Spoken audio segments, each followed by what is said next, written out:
नवल जी, पूजा जी, आपसे निवेदन है कि मुझे भी थोड़ा अनइंटरप्टेड समय दिया जाएगा। जी जी जी, देखिए कई सारे बिंदु हैं।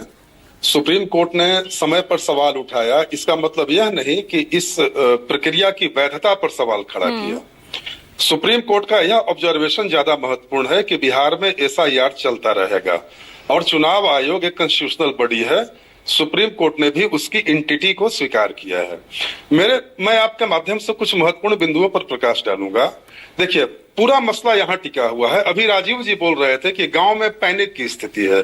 अभी मैं अपने गांव में बैठा हूँ और मेरे गांव में पर्व का माहौल है चुनाव को लेकर।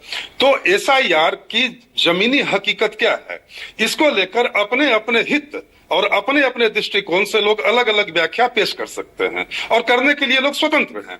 लेकिन मेरे गांव में इसको लेकर पर्व का माहौल है। दूसरा बिंदु यह है कि विपक्ष जो सवाल उठा रहा है, तो मेरा बस दो छोटा सा सवाल है कि 2015 में बिहार में इसी इलेक्शन कमीशन के नियंत्रण में बिहार में महागठबंधन की सरकार बनी थी। तब तो आपने एक बार भी इलेक्शन कमीशन पर उंगली नहीं उठाया और इसी इलेक्शन कमीशन के नेतृत्व में 2019 में बिहार में लोकसभा का चुनाव हुआ, जिसमें एनडीए को 39 सीट मिली और विपक्ष को मात्र 1 सीट मिली। तो मेरा सीधा सा सवाल यह है कि आप यह जो राग अलाप रहे हैं, जनता में भ्रम फैला रहे हैं कि वोटर लिस्ट में संशोधन किया जाएगा और मेरे वोटरों को काट दिया जाएगा। इनका मूल कंसर्न यही है ना। तो मेरा पहला सवाल यह है कि आपको यह कैसे दैव योग से जो होना नहीं है, एक भी जेन्युइन वोटर का नाम कटने नहीं जा रहा है, ये केवल भ्रम और अफवाह है।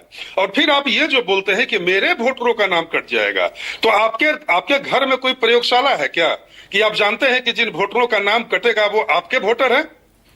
कहीं वो मेरे वोटर ज्यादा हो गए तो इसका जवाब कौन देगा? दूसरा भ्रम देखिए, इनका दूसरा भ्रम यह है कि बिहार के बाहर जो श्रमिक काम कर रहे हैं वो क्या करेंगे, वो बेचारगी की स्थिति का सामना कर रहे हैं।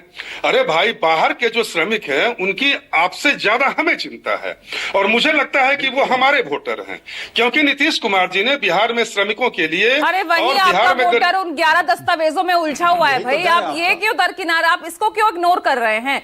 और इस मायने में तो सुप्रीम कोर्ट की टिप्पणी बहुत ज्यादा अहम हो जाती है ना, जब खुद जज कहें कि उन 11 डॉक्यूमेंट्स में से अगर आप मुझसे भी कोई मांगेंगे तो मेरे लिए भी बहुत मुश्किल होगा।